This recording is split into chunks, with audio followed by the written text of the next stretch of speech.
সুপ্রিয় দর্শক, আজকে আবারও চলে এসেছি বাংলা এবং বাঙালির প্রিয় খেলা ফুটবল।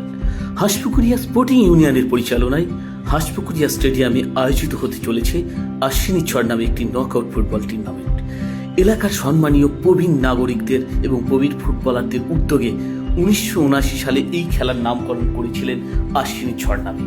এক পা দুপা করে আজ দীর্ঘ পথ অতিক্রম করে আজ 51তম বর্ষে পা রেখেছে এই আশ্বিনী ছড় ফুটবল টুর্নামেন্ট, যাদের নিরলস অক্লান্ত পরিশ্রমে এই খেলাটি পরিচালিত হচ্ছে হাঁসপুকুরিয়া এলাকার গ্রামবাসী বিন্দু সহযোগিতায়। এছাড়া সমাজের বিশিষ্ট ব্যক্তিবর্গদের উপস্থিতিতে আজকের ফুটবল ময়দান যেন মহা মিলন ক্ষেত্রে পরিণত হয়েছে।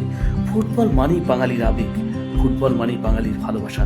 তাই তো আশ্বিন মাসের আশ্বিনী মেঘ বৃষ্টির প্রকোপকে উপেক্ষা করে মাঠে যেন কাতারে কাতারে লোকের সমাবেশ ঘটেছে। একেবারে হাঁসপুকুরিয়া স্পোর্টিং ইউনিয়ন ফুটবল ময়দান যেন জমজমাট এক মিলন ক্ষেত্রে পরিণত হয়েছে।